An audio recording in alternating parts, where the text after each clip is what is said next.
கருவாட்டு குழம்பு செய்யலாமா? வாங்க.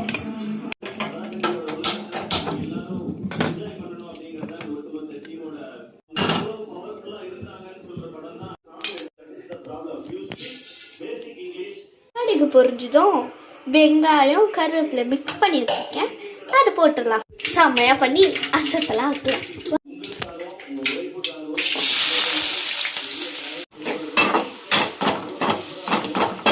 இந்த மாதிரி வரப்போ நம்ம தக்காளியை போட்டுக்கலாம். வாங்க.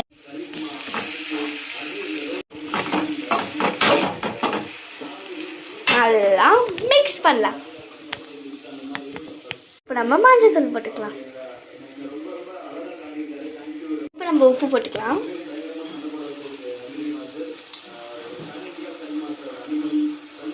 இப்போ நம்ம 1.5 ஸ்பூன் மிளகாத்தூள் போட்டுக்கலாம். வாங்க.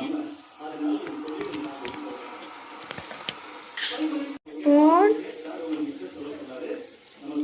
உங்க காரத்துக்கு ஏற்ற அளவு போட்டுக்கோங்க. 1.5 ஸ்பூன். நம்ம தண்ணி ஊற்றிக்கிட்டோம். 1 கிளாஸ் ஆஃப் வாட்டர்.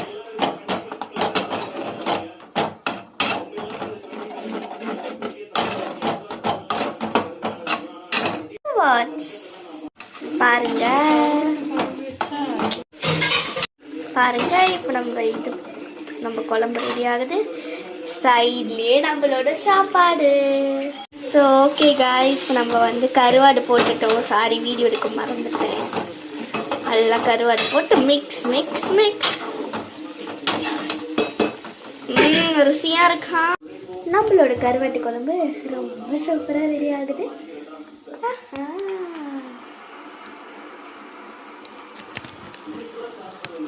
ரிவ்யூ லைட்டாக கேட்போம் வாங்க. மா, குழம்பு எப்படி இருக்கு?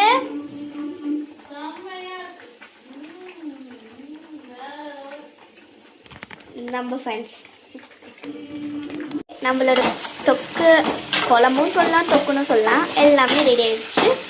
வாங்க நம்ம ஆஃப் பண்ணலாம்.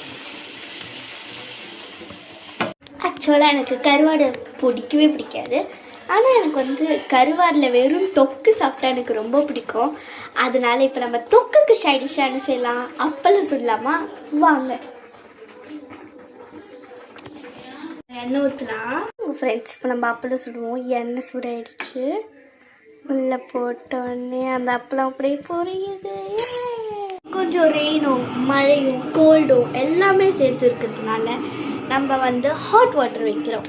அது யாருக்காக? எனக்காக மட்டும்தான் ஹாட் வாட்டர். எங்கள் ஃபேமிலிக்கு கொஞ்சம் குடிக்க மாட்டாங்க, அவங்களுக்காக கூட இல்லை. பார்ப்போமா ஹாட் வாட்டரை?